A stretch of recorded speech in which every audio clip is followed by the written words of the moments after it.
Quand la vie de Dieu vient, tu as la haine du péché. Tu as l'horreur du mal. Tu ne supportes pas d'avoir une réputation qui n'est pas tienne. Tu as du mal à dormir dans le péché. Tu ne trouves pas le sommeil parce que tu es dans le péché. Tu as du mal à te regarder dans un miroir parce que tu n'es pas en communion avec Dieu. Quand la vie de Dieu vient, on atteint ce niveau. Quand tu as fait du mal à quelqu'un, c'est comme si tu t'es fait du mal à toi-même. La vie de Dieu. Le réveil amène la vie de Dieu. Quelque chose qui commence à te transformer au-dedans. Au plus on te dit, mais tu exagères.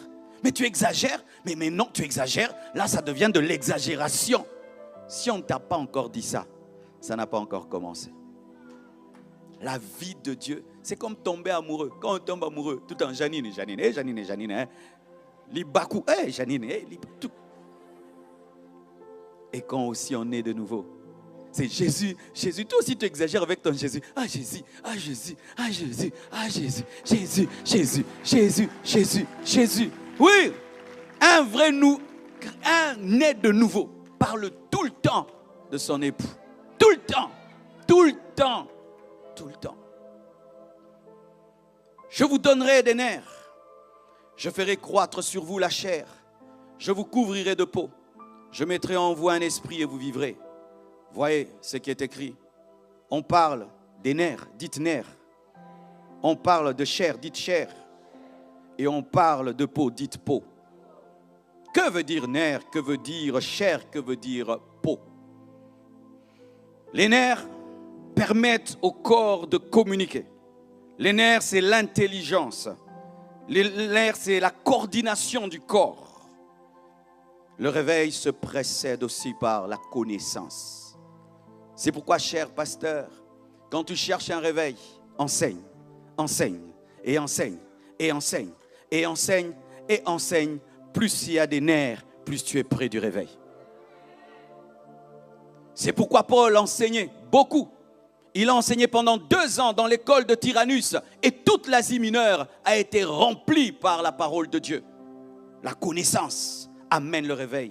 La Bible dit, vous connaîtrez la vérité et la vérité vous affranchira. La connaissance ouvre les yeux.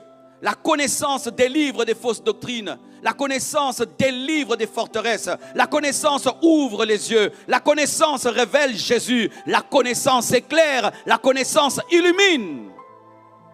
Aimez la parole, aimez les enseignements. Alléluia. Aimez la parole, aimez les enseignements. Avant que Dieu ne crée une chose, il parle la chose. Ensuite, la chose vient. Et l'enseignement précède le réveil.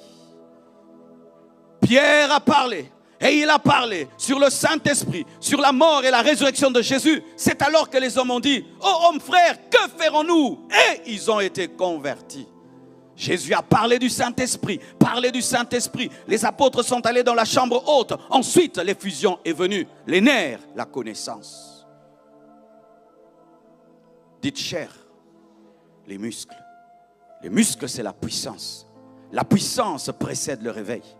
Lorsque Dieu veut déclencher un réveil, il commence à donner la puissance à ses enfants. Il commence à donner l'onction à ses enfants.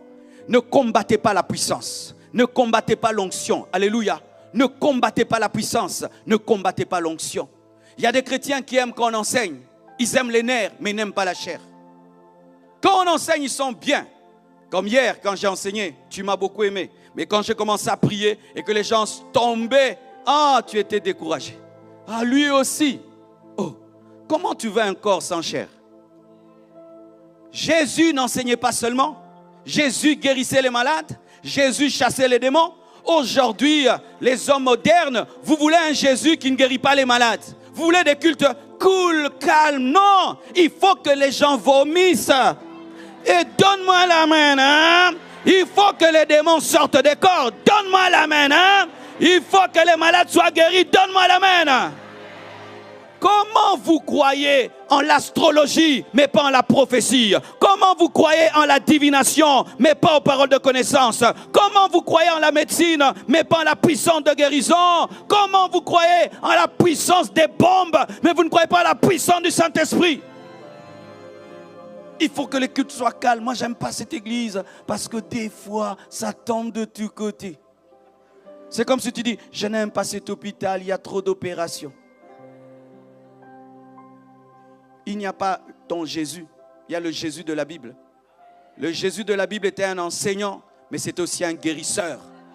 Le Jésus de la Bible, les lunatiques le voyaient, ils tombaient par terre et les démons criaient. Je veux la totalité du plan de Dieu.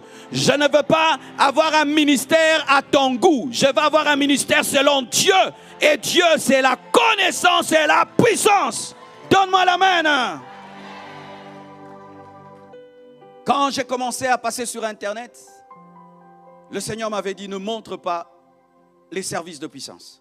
Alors beaucoup de gens m'ont connu en cette période-là, où j'enseignais seulement et on ne montrait rien. Et ils ont aimé mon ministère comme ça, ils enseignent.